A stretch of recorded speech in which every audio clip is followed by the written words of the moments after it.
What's up, gang? How's it going? Good, good. Hey, David Moore, Dallas Morning News. With the Doga and the swing tackle there, can you just talk about your front line here with Guyton, Moore left, and BB working with the ones today, and just where you stand with the rookies and kind of what you do at swing tackle? Yeah, I think it's exciting, number one. Guyton missed a lot of time. He just missed probably 4 padded practices, I think, so he needs the work. It was good to see him get some live action against the Rams. We'll start ramping him up a little bit more, obviously, just from a health standpoint. But it's exciting. We knew both these young players were talented. We've been trying to create a bunch of competition in that room and with other spots as well. And it's got nothing to do with Brock Hoffman or Chuma's injury. It's like we've tried to create competition. Brock's doing some great things. We love Brock's intensity. But we see some things in Cooper that get us excited as well. So, again, Austin Richards he's gotten a ton of work. I mean, if you look at probably the reps, he's probably had more reps than anybody because he can do so many things in terms of his flexibility to play different spots, really all 4 spots except for center. But I think it's exciting, and these guys will compete. Brock will compete for sure, and it'll be fun to watch. Until Four-Star Telegram, getting back to the game, can you talk about Trey Lance and what you saw from him? Certainly what stood out, the best early touchdown pass. Can you just talk about his game? Yeah, again, I think it's preseason football. I thought the operation was great. I thought he pushed the tempo really well, made some plays with his legs. He did some really good things, with some of the checks and stuff we asked him to do. There's some throws he missed, and that's part of playing the game. It's part of throwing to guys you maybe haven't thrown to. And the footwork stuff, which we talked about a couple weeks back, is a little bit different for him. Like the touchdown pass that he missed to Crop. Crop's angle was a little bit flat. He could have helped him, but Trey kind of reverted back to an old footwork that he had used, and so he felt a little bit late and he just kind of missed it. But anytime you're evaluating a quarterback in the preseason, you're just looking for, okay, how does he handle the process? How does he handle playing? And my time with him on the sidelines was great. He was totally into it. He had great feedback and recall of what was going on and what he saw, and I think that he'll get a lot more opportunities again this weekend to go out there and build on some of the good things he did. Brian Todd Archer with ESPN. Coach McCarthy was saying today that you guys had a stat where Brandon Cooks 2 of every 3 catches was a touchdown or a big play or something. When do you know, here's a guy who's been in the league as long as he's been and can still run. When do you know, okay, he's good, I don't need to worry about him anymore? When guys get to be 30 and above, which I don't want to say B. Cooks' age, but he's right at that number, you want to start being smart with them. The game mentally has already slowed down for them. They've played so much football, so it's almost helping guys like him, like Zach, these veteran players where you want to be smart. We had a thing back in New York where it was the over 30 club, we just, LaDainian Tomlinson didn't practice, Faneca, Tony Richardson, those guys didn't practice, and they watch and they become like coaches. But Brandon's having an awesome camp. And he and Dak now, again, time spent over the last 2 years and then time spent even this summer. They're in a great spot. So he's more like Coach Cooks now with some of the practice that we have. And again, you guys know the type of young man he is and the way he pushes and motivates those guys. And he gets so much, not out of just the receivers, but the entire offense. I mean, he is one of the guys that the young players gravitate to, the young players go to looking for advice, whether it's how to take care of their body, how to handle a day off, how to study film, and I think that's priceless. You can't have enough of those guys like Brandon Cooks. Calvin Watkins, Dallas Morning News. Even though CD is an elite player, we know those types of things. How much is he missing not being here? CD's going to be ready. I mean, again, if the system was different, that always adds different challenges. He knows what we do. He and Dak have what I would say 1,000 or 10,000 banked reps together. And the one thing I know about him is he's staying ready. So if it was a younger player, a guy that we were worried about because the system was new or different, there's wrinkles that he'll have to pick up on. But his FBI is unbelievable, and again, he'll be ready to go, I'm sure, when he gets back. On Zeke at the running back room, how difficult will those decisions be just to fill those spots? Yeah, it's a deep room. I mean, you can't look at the depth chart and see how many guys we got there, you know, with I think Rico Dowdle's having a hell of a camp, you know. Zeke's another one of those guys that we were talking about, right, where you're going to be smart, a little bit like Brandon. He doesn't need every rep. He knows how to read inside zone from the front side, covered lineman to the backside 3 technique. He knows all that stuff. Again, you know, then Malik Davis is having a hell of a camp, you know.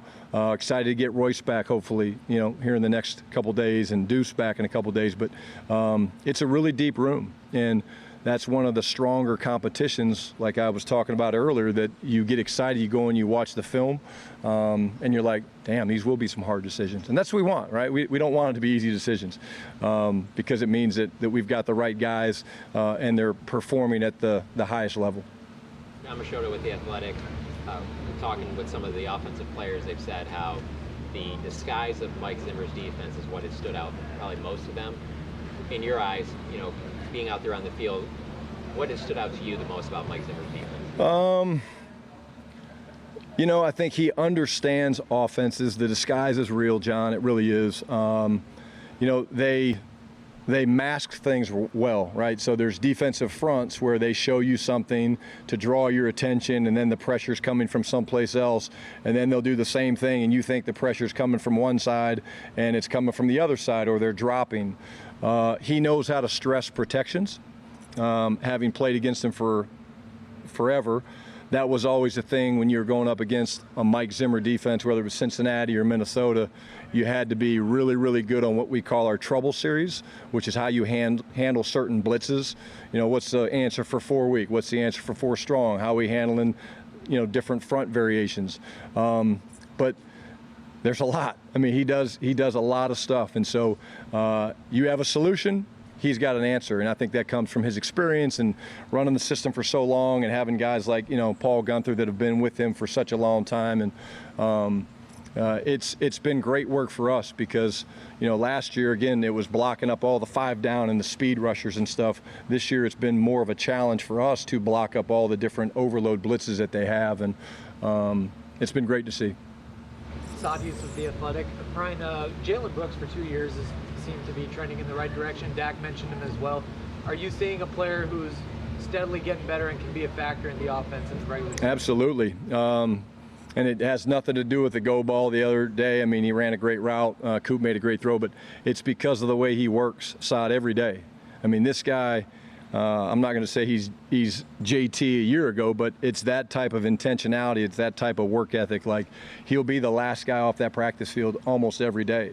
And football instincts are amazing. When you watch him play, there's 2 things that stand out for us on film.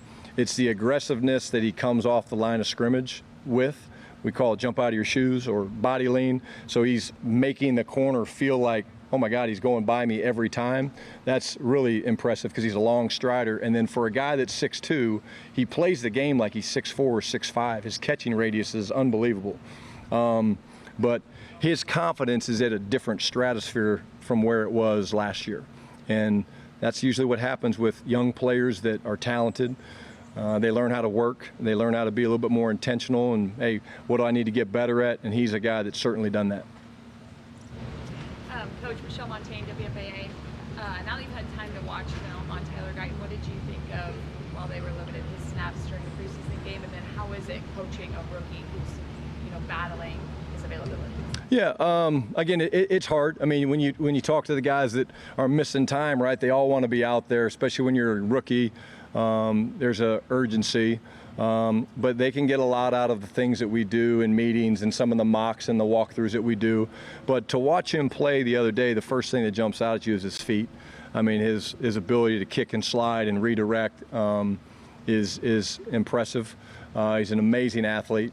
There's some things that we need to clean up with his hands and his punch and things like that. But again, here's another guy he's got this demeanor, and he's got an intensity about him on game day that I don't think most people see. Like, practice, he's out there, he's working with a purpose, but on game day, like, he looked different on Sunday. Like, he was out there with a mean streak, and he played that way, he finished strong, and he just needs to get a ton of reps, and that's all part of the position, you know. And being on an island, there's a big scope on you because you're a left tackle, and people know where you are, but I think he's got tremendous upside because of the way he's wired. Do you know Bill Beanbo, his college coach, and what do you think that Bill does well that kind of prepares guys for this? I don't. I just know that they've always put out really, really good linemen, and when you get them, they're strong fundamentally, you know, which is great. The fundamentals aren't always exactly the way we teach it, so there is a little bit where you have to. It's almost like learning Spanish. Like, okay, I know English, let me learn Spanish. But again, not knowing him, I respect the job that he's done with those guys that have all come out of there over the last 4 or 5 years. With Cooper Beebe and the transition you've made to center, has it been kind of impressive to you, just the change that he's been able to make in the physical motions, but also mentally being able to set the protections and do all the stuff that he's kind of been able to do now? Yeah, again, I think we knew he had great football instincts. I think we knew he was a student of the game. But knowing the call and the command of making the call and doing it loud and setting everything, like the centers in our sport do so much because they basically set the starting point. And if the starting point's wrong, then the quarterbacks have to get involved, and that tends to piss them off a little bit. They got to fix it. But his command has been great. It'll be good to see him work with the ones, and some of the things that he does is we rotate he and Brock through. But again, and honestly, you brought it up, the snaps have been no issue. You know, I think back to the spring there was a couple, might have been an early one, early in camp where he snapped a little bit early, but for the most part, I think he must be doing it back at the dorms or the room at night because he's done a hell of a job with it. Good deal. Thanks, guys. Thank you.